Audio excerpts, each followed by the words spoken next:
This is one of those sermons that just refused to settle into a firm mold as I was working on it, and was constantly wiggling and moving around, and just really hard to nail down where I was going to finally end up with this. The point, I'm going to give you the point right up front. The point is that in our lives there is an all too common tendency to make rash or bad decisions because we are operating under fear. And so I want to look at fear today from several different angles, and how we can make decisions based not on fear, but more calmly, more rationally, and also help us to analyze our decision-making process a little bit, because sometimes we really look at things backwards, and fear helps us to do that, and sometimes it's just carelessness. So we will be all over the place today, but it will all tie up with that thought in mind. Now, this is not going to be a sermon about guns or gun control or whether you should own guns or not, but it was my first example. So when we get into talkback, that's not the thrust here. But I think this whole argument in our nation about guns, gun control, gun rights, a lot of it stems from fear. Fear both for your own protection in your home, lest someone come in and attack you, and also a fear of the government, that the government will come in and control your lives, and the only way you can oppose that is by being well armed. And these two fears work together to make us one of the most heavily armed nations in the world. And again, I don't care if you own guns or not. I don't have a strong emotional feeling about this. This is not a gun control sermon. It's not a gun rights sermon. But let's look at how people analyze this issue. The first point I want to bring up is this phrase you hear a lot, or variations of it. Guns don't kill people, people kill people. Or perhaps guns don't kill people, bullets kill people, or something like this. And we're trying to separate a tool or a weapon from the end result. Now, I find it very annoying to take any complex issue, be it this, or as we discussed a few weeks ago, the Civil War, and break it down into a simple bullet that can fit on a bumper sticker. And by bullet, I mean a short, brief sentence that wasn't meant to be a pun, but that's how my mind works. So people who are pro-gun will say, guns don't kill people, people kill people. My gun never jumped off a table and shot somebody all by itself. Well, that's true, and largely irrelevant to the larger discussion. A gun is a device designed to hurl a small projectile at high velocity. You can call it a tool or a weapon, or both. Both are equally fair definitions. But the end result is when this projectile hits its target, death or damage is almost always the intended result. Even if you're shooting at a target, you're trying to put a hole in the target. You're going to damage it to leave a mark to show how accurately you shot. So these tools or weapons are very dangerous. Owning one should only be done with great care. It's not something you should rashly do. It's something you should do after careful consideration. Why do I want this gun? What am I going to do with the gun? But this exact same thing can be said about automobiles and swimming pools. I did a little research, for instance, on statistics of how many people are killed accidentally by a gun in a home. And the number of people who die in swimming pools at homes is far, far greater than people who die from gun accidents. Because one of my thoughts was, well, guns kill a lot of people accidentally. You need to be real careful with them. Well, other things kill people at much higher rates. Automobiles certainly do. Swimming pools are extremely dangerous. When used irresponsibly, any of these things can result in death, because all of these things have to be used or abused by people. Now, thinking about gun ownership in my life, my personal desires, there have been times where I thought, maybe I should buy a gun for protection at home. But I have never done that. I don't own a gun, I never have. But I have certainly lived with a gun at great length. My year in Afghanistan, we pretty much had to have a gun on us at all times, except when you're sleeping, and then it has to be in arm's length. If you're showering or doing physical training, those are the only times you didn't have a weapon on your body. So for a full year, I carried a Beretta around, and at times also an M16, which is the big rifle. And you sort of get used to this, but it's heavy, it's annoying, and you know all the time you got to be really careful with this thing, because if you use it incorrectly, something bad's going to happen. Now every day when we left the base, we would take the clip and put it in our weapon. You didn't have the clip with the bullets in your weapon while you were on your own base. One of the steps you would take to ensure you didn't have a bad accident. But after you went out and you did whatever you had to do that day, and you had to come back on base, you had to clear your weapon. And this is going to illustrate how dangerous these things can be, even with people who are trained and know what they should be doing. So you drive up to the gate, the guards stop you, everyone has to get out of the vehicle, and then you go over to a roll of these giant barrels that have been filled with sand, and then they've sealed at the top except for one little tube that comes out. And you would take your weapon, you would pull the clip out, that's step one. Pull your clip out, secure your clip. Then you would pull back, and I don't remember all the terminology, but you would have to pull back something on your weapon, and you would look down the barrel from the back, never from the front, and make sure it was clear, that you could see all the way through it.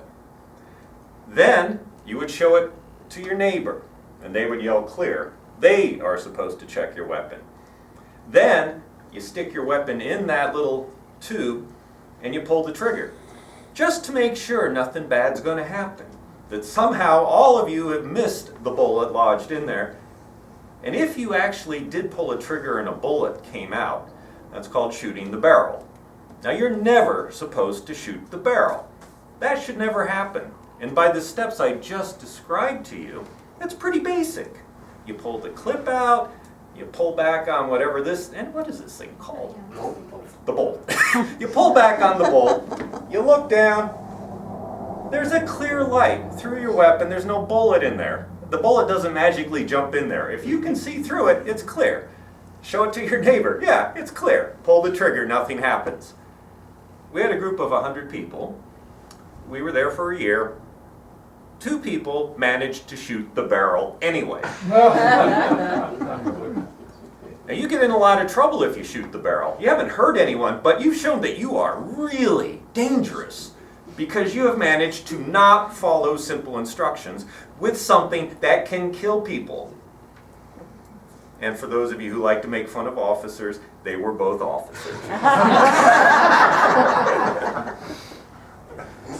Even worse, you're always told never point your weapon at somebody unless you're going to shoot them. Even if you know it's empty, you never point your weapon at anybody. And you never look down the front end of your weapon, no matter what. Even if you've just ensured that it's empty, you just don't do it. It's a good habit, because then you're not going to accidentally shoot someone or yourself. Our commander, in a speech to all of us in an auditorium, was telling us how much weapons proficiency he had, how he had grown up with weapons, and he knew everything that needed to be done with weapons, and he's got his M16, the big long gun, and he's waving it like this. And our jaws just fall to the ground. What are you thinking? You don't aim your weapon at anyone ever. So these incidents have secured in my mind the fact that accidents happen even when the rules are very basic, very simple to follow. Don't ever point your weapon at anyone. And he did it to a whole auditorium full of people. Clear your weapon before you go on base. Pull out the clip, pull back the bolt, look down, make sure there's no bullet in there, make sure your neighbor looks and sees there's no bullet in there, and then pull the trigger. 2 people still managed to not follow those simple instructions. So that's why I'm a little bit afraid of a weapon, because I can be absent-minded, I could do something stupid, and any good that might come of it, I'm I'm personally more afraid of what dumb thing I might do with it. In fact, we used to joke around that we were more likely to shoot ourselves trying to get out of our vehicle than shoot the enemy, because if you've ever seen an M16, it's a pretty long weapon. It's about this big. You had to carry it when you went off base, and we're in these Toyota SUVs. So it's really hard to get in and out with that thing. And, all in all, my experience with weapons were they're heavy, they're awkward, they're uncomfortable, and I'm probably going to hurt myself with it. So that's how I sort of analyzed whatever fear I may have from intruders or the government or anything else. My greater fear is my own error that I might make. Or, conversely, you might actually use the weapon properly and shoot an intruder. And I've seen so many stories about people who get in trouble when they shoot someone because of strange things in the law that you can't actually defend yourself without ending up in jail yourself. I have enough fear about the bad things that might happen that any fear I might have of intruders is outweighed. Another example is a fear of flying. There are some people, and you may know some, who absolutely refuse to get on an airplane. They are just terrified of it.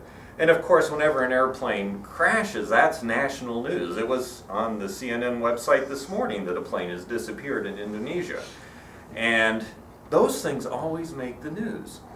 And they're always just terribly tragic because hundreds of people can die in a plane crash.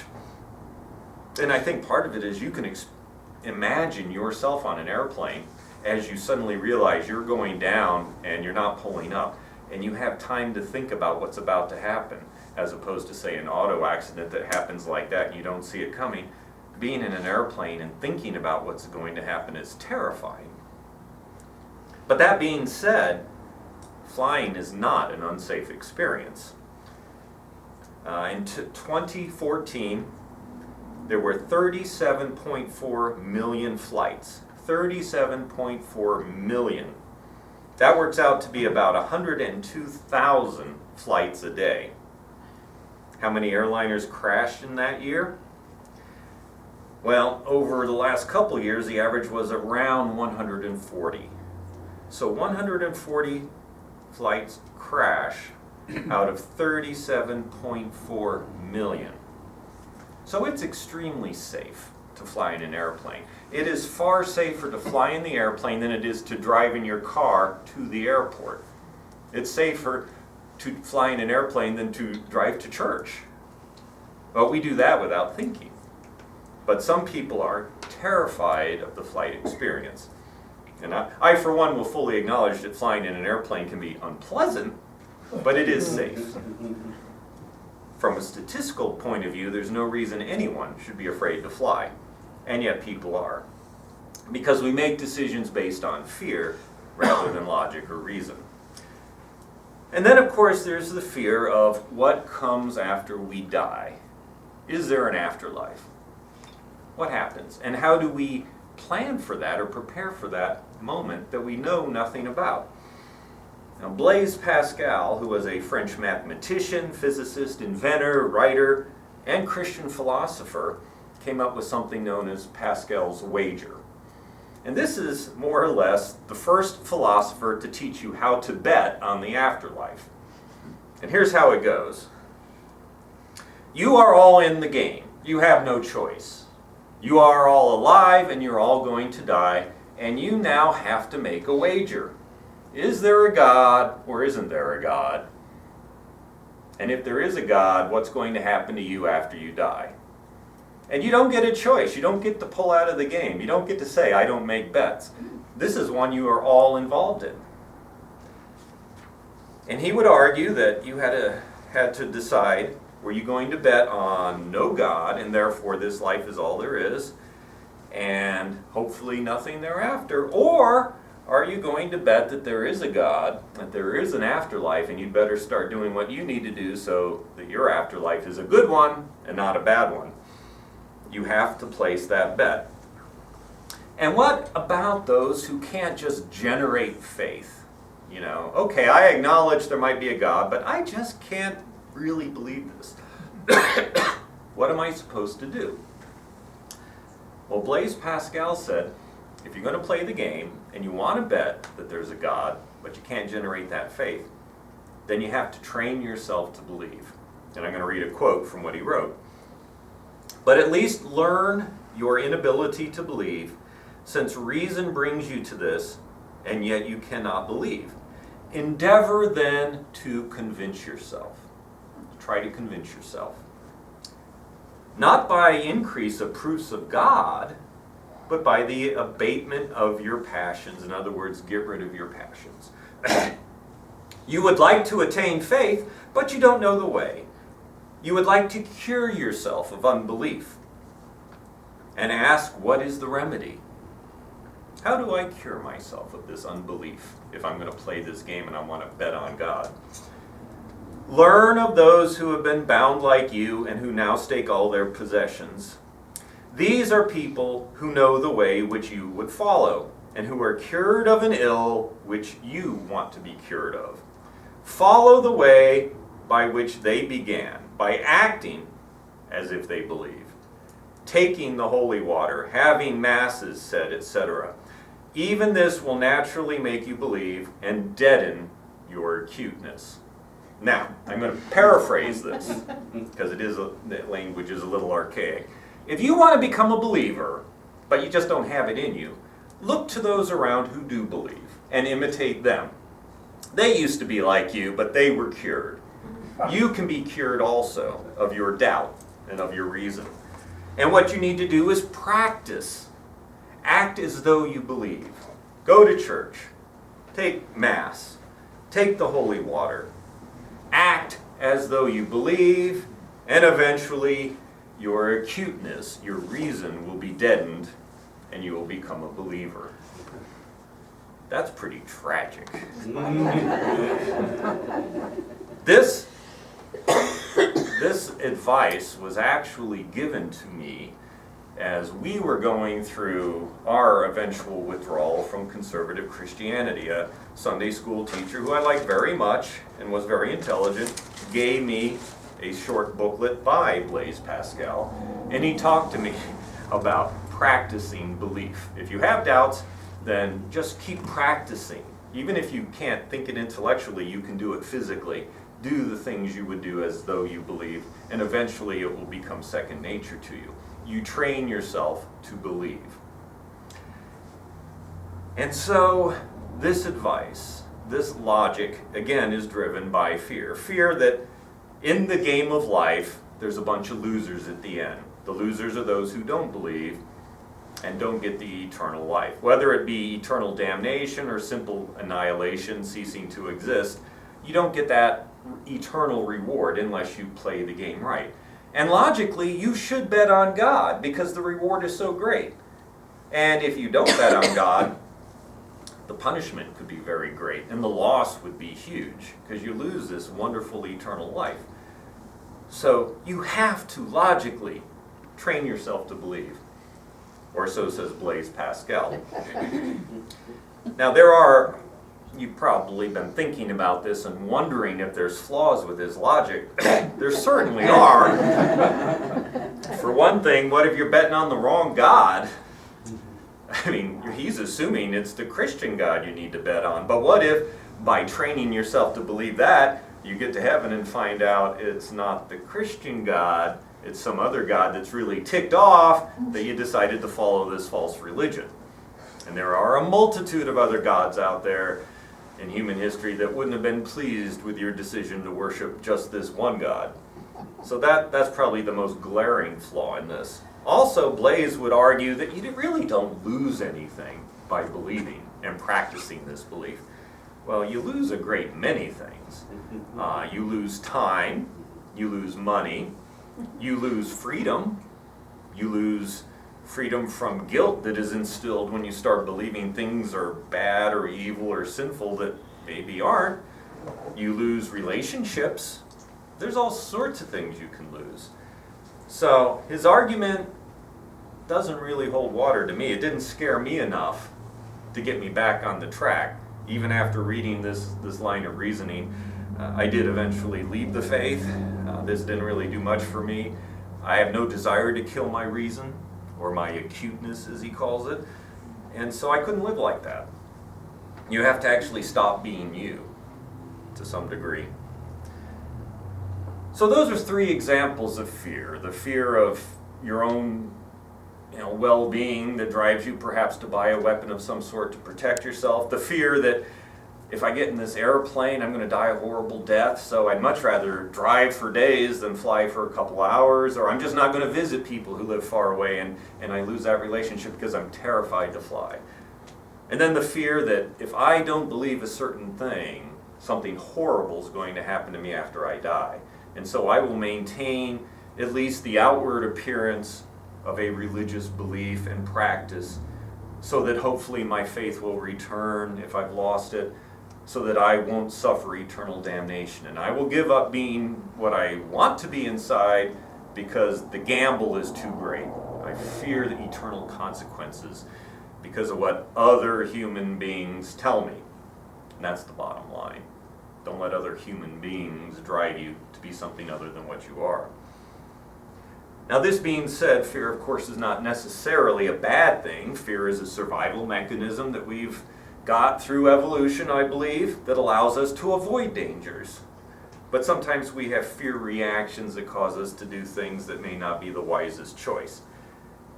We live in a society that generates money through fear. The media loves to tell you stories to scare you. Politicians love to frighten you so that you'll vote for them and not the other party. And it's reached sublimely ridiculous levels this year where Mike Huckabee actually said that Obama was marching the Jews to the ovens as a reference to the Holocaust because of his attempt to make a deal with Iran.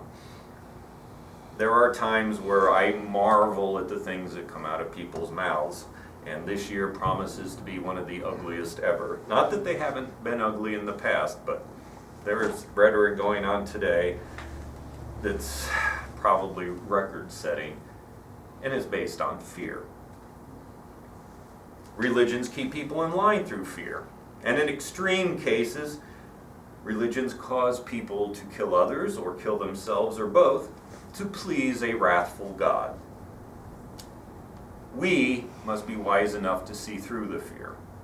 Humanity has to be wise enough to see through this, or we will destroy ourselves. I wanted to close with a saying that came from a science fiction novel called Dune, D-U-N-E, by Frank Herbert. I read this way back in junior high school for the first time. I've read it several times since. And there was a litany in there, a litany against fear, that I remember even as a junior high student, at least the first line. I should say the second sentence in the first line. And it goes like this: I must not fear. Fear is the mind killer. Fear is the little death that brings total obliteration. I will face my fear. I will permit it to pass over me and through me, and when it is gone past, I will turn the inner eye to see its path. Where the fear has gone, there will be nothing, only I will remain. And the line, fear is the mind killer, is the one that stuck with me from the first time I read it to this very day, and I went and looked it up for this sermon. Fear is the mind killer references all the things I just talked about. It references Blaise Pascal's argument that you must destroy your own reason or your acuteness and make this gamble because the eternal consequences are so great. Fear of eternal damnation is the mind killer. And he argues you should kill your mind in some ways, your reason, your acuteness, so that you can at least hope for eternal life in an afterlife. Fear is the mind killer, causes people to be afraid to fly in airplanes, or to stock weapons for the coming apocalypse, or a coming race war, or coming government takeover, or coming invasion by who knows what country. And it destroys lives.